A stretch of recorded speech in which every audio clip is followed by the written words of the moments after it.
పెద్ద పట్టించేటోళ్ళు మస్తు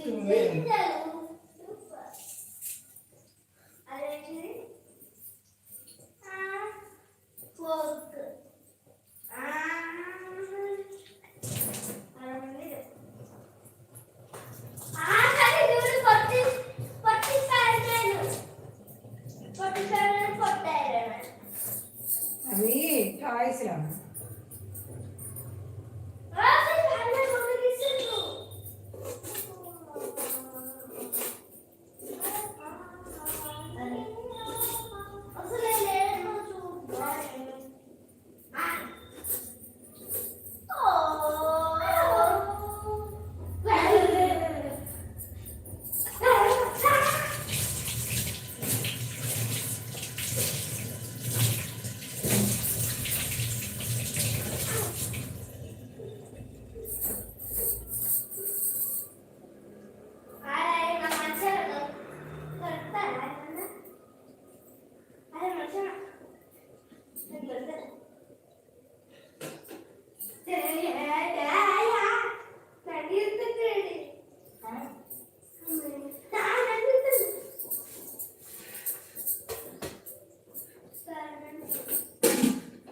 లక్కీ గివట్ అందుకురా నన్ను యోగి గిన్నె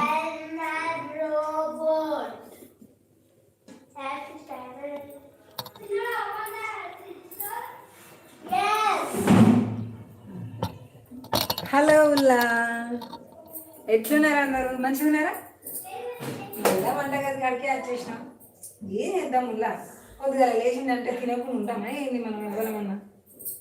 ఏదో ఉపవాసం ఉన్న వాళ్ళు ఉంటారు కానీ మన వాళ్ళనైతే రాదు. కానీ ఏంటి ఇది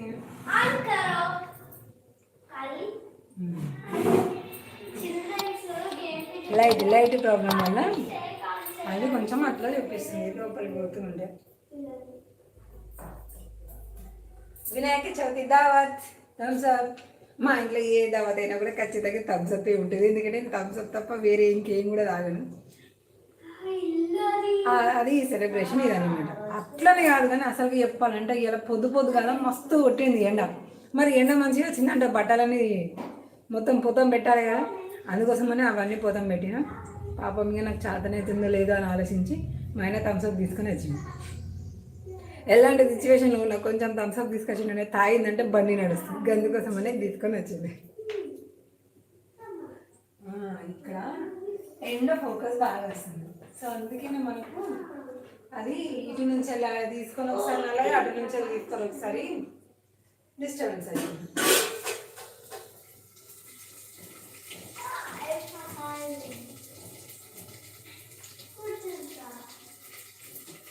బాగా లేవచ్చు ఎక్కడ బట్టలు అక్కనే చెద్దర్లు. ఇలా మళ్ళీ వినాయక చవితి ఉన్నట్టు ఉంటుంది. అప్పుడు ఒక్కొక్కటి దాన్ని సాఫ్ చేసుకొని వాన పడితే ఇంట్లేసి ఫ్యాన్ వేసి మళ్ళీ వానే గిర్రి చేయగానే మళ్ళీ బయట వేసి అది తిప్పి సగం బట్టలు కూడా సగం ఒక రోజు మళ్ళీ అవన్నీ రూపదేసి అవి ఆరినాక మళ్ళీ సగం ఒక రోజు గట్ల ఇలా మొత్తం వచ్చేసరికి అన్నీ కూడా అయిపోయినాయి.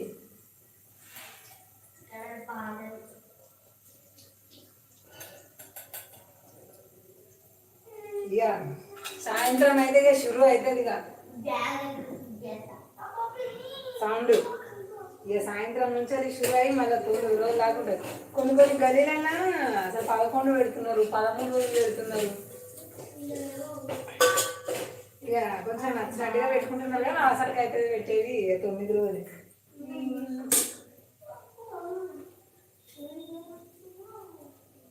యాక్చువల్గా అటు కూడా ఒక డోర్ ఉంటుంది బయటికి వెళ్ళడానికి, కానీ అది మేము ఎక్కువ అసలు ఓపెన్ చెయ్యం మేము ఆ డోర్.